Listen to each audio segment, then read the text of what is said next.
Sanibona, ngaphambi singene kwividiyo namuhla, ngithi angithathe lethuba ngibonge i-support nothando enikhombise lona lingaphezu kokucabanga kwethu. Siyacela niqhubeke nisisupport njalo ngokubuka amavidiyo ethu, ungakhohlwa ukukhomenta, ushare, ulike. Siyafisa ukuzwa umbono wakho. Sicela ke singene kwividiyo namuhla. Abantu abaningi okubala kubo nami phakathi singakujabulela ukubona uLieutenant General Nhlanhla Mkhwanazi ewu-National Commissioner wamaphoyisa. Kodwa lokhu kwenzeka ngenxa yemisebenzi esesimbonile ayenza. Futhi noma ke kunendlakadla kodwa kunomsebenzi omkhulu esimbone wenza. Kodwa ngifisa ukukhumbuza kubantu ukuthi akavelanga nje kwaba njengoba sesicabanga manje nanjengoba sesifisa manje.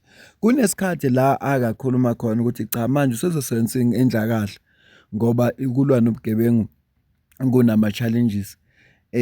Enye yama leader engiyithandayo nengiyikhonzile yakhuluma kanje mzukwane Shonjana. To court after this march so that his utterances can be declared invalid and unconstitutional. He said in one of the press conferences that they have now abandoned the police service. They are now going to use combat. He's got no such option in the constitution. Police service is not his underwear that he changes anyhow he wants. It is a police service. Whether he's sleeping, whether he's awake, it's a police service. It's a service to our people. It's not a combat. But the desperation of wanting to be something high in the police has made him to say nonsensical, stupid things that he will regret for the rest of his life. Whether you are excited, whether you are not excited, do not utter words as a police commissioner, a man in authority that will instigate violence against your own citizens.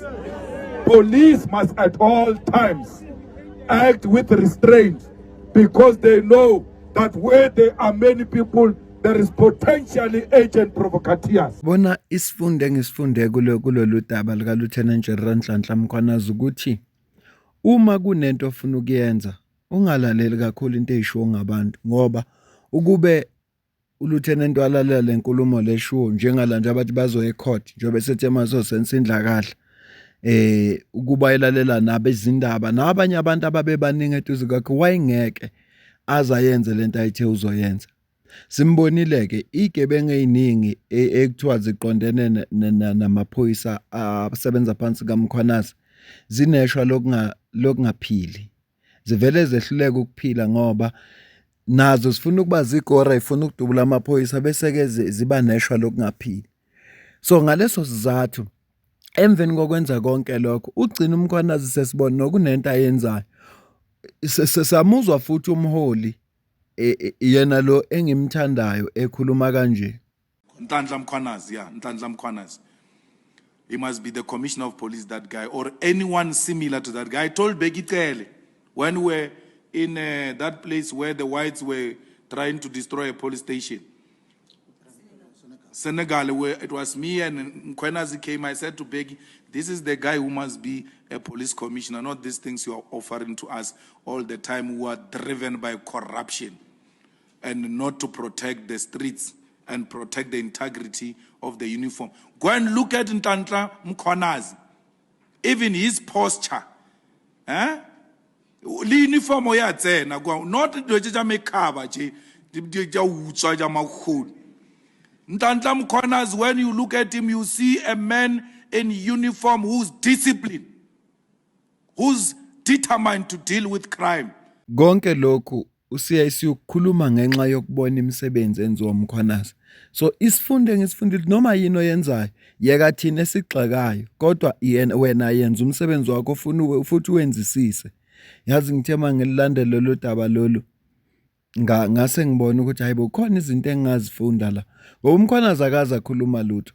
Akaza washo nje into abazoyenza waphikiswa kwathiwa kuzoyiwe court akaza aphendula ngazo kodwa waqhubeka wenza umsebenzi wakhe. Namhlanje sonke siyamncoma futhi sifisa abe National Commission. Uphawulile ke ngalolu daba kwi-exclusive interview abenayo neSABC.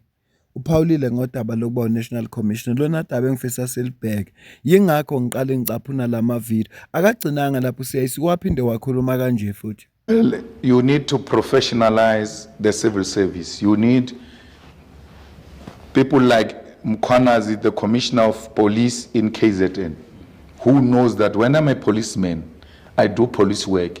I'm not here to impress politicians, whether a politician likes it or not. So we need people who are professionals, who are going to say, this is my responsibility, I love the country, and everybody you employ, you must give them the constitution and the flag and tell them this is what you must be loyal to. Not this other shenanigans. They are here to live. Every 5 years there's going to be someone. The state will remain. Be loyal to the state. We need to arrest. That's the only thing, and we're going to arrest under our government. We're going to run this government, by the way we're running EFF. When you come to EFF events or offices or whatever project the EFF execute, you will not find anyone running around sweating, not knowing what they are doing. Everything is orderly. Everybody knows my job is to do this, from there I go home.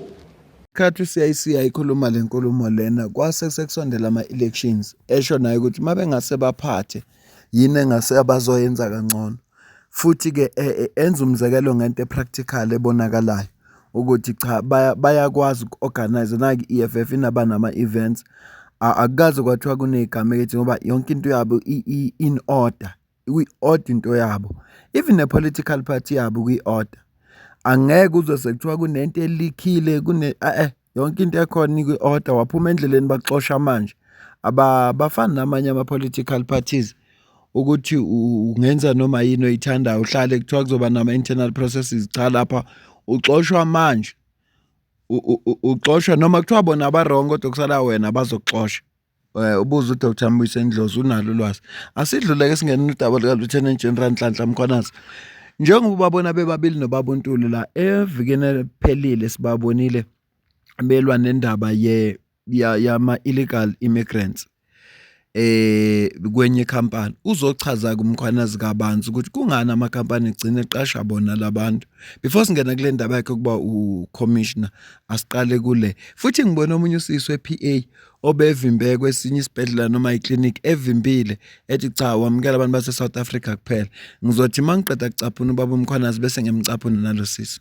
Siyazi ukuthi abaphathi benkampani lamafemi nesendaweni eningi abafowethu laba abadrive ama-truck kade bahlale bekhala ngoba le misebenzi lefanga ngabe itholwa abantu bala eSouth Africa kakhulukazi igcina inika abantu bokuhamba izathu zibambali esokuqala nje sibalekile ukuthi lo kuhamba akanamalungelo njengomsebenzi so kulula ke wena njengomphathi ukuthi umenze noma yini angasebenza ama-hour angaphezulu ayiqile kunalawa avumelekile mayithi uyagula uyakhwehlela umxoshe mawufuna ukumxosha akanalungelo lalutho nje angeke ongaze ukujona i-union ahamba athola inyunyana ezomela ngoba akekho wasemthethweni kwayena so ilento ke isikhathi esiningi sesibona ukuthi abaqashe abayenzayo babalekela ukukhokhela abantu ngendlela efanele babakhokhele ngayo beze bekhetha ukuthi baqashe abantu bokuhamba abantu bokuhamba ababasha ngani abaqasha angithi uhulumeni ke kunemithetho yakhona so uboshwa kumqashi isikhathi esiningi akumenzi ukuthi ayinkantolo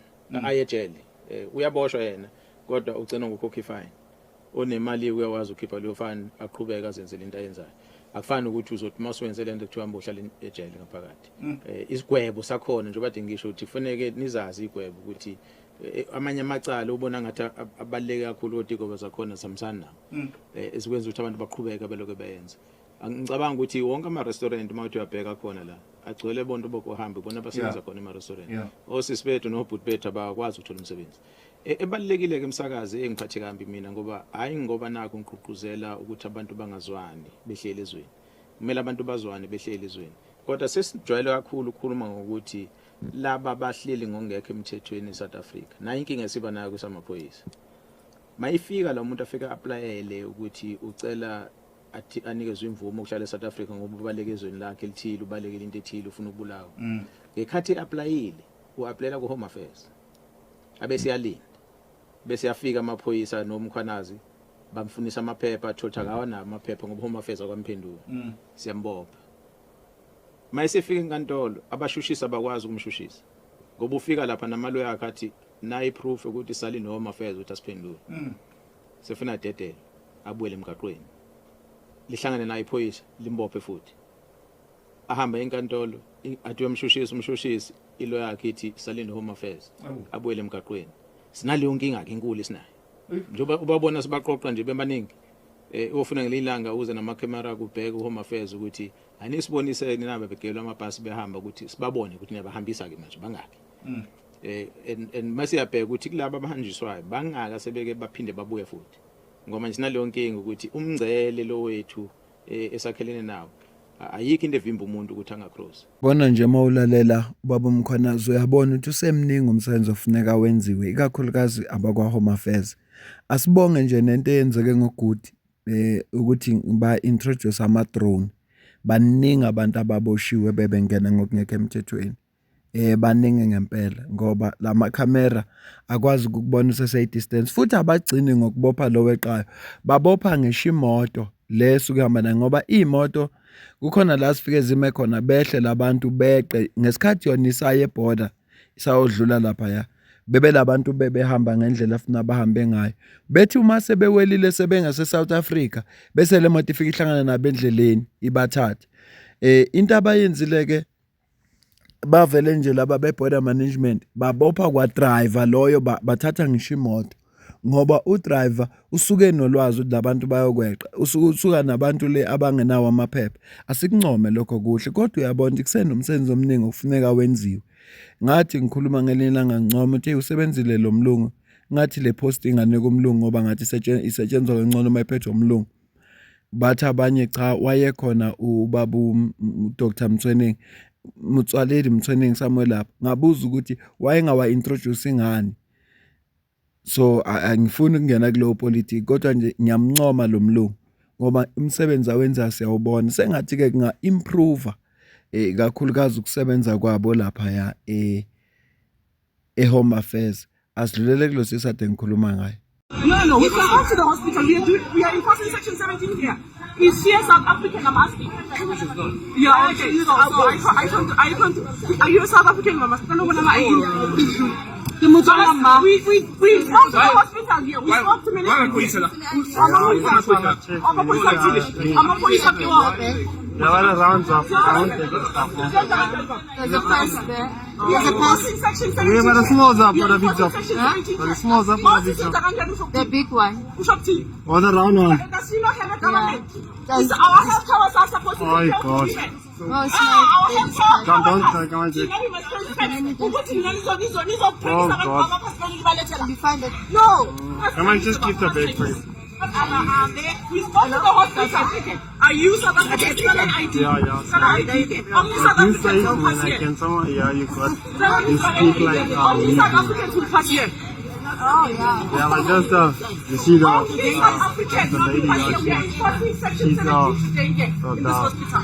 so If you don't have an ID, you're not for going to fatigue contact Even inside, we can check them out.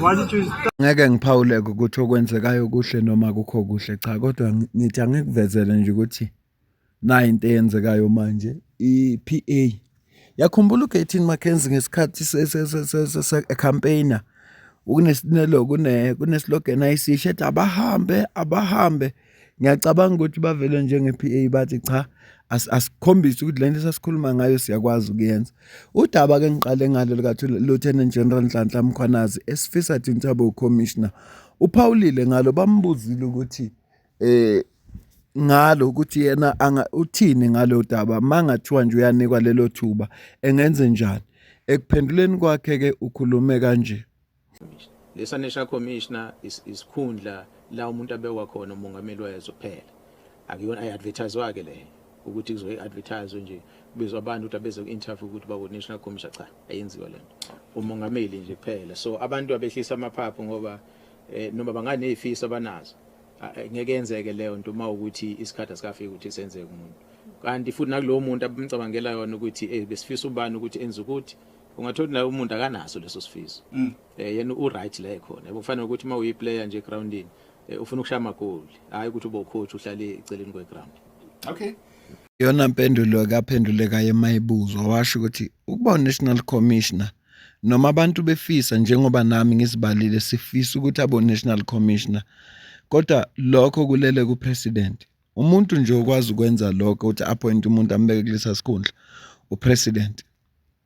Njengoba naye uthi kodwa kokwesinye isikhathi abantu abacabanga ukuthi kazi yena lo muntu labamcabangela uyakufisa na kuba national commissioner.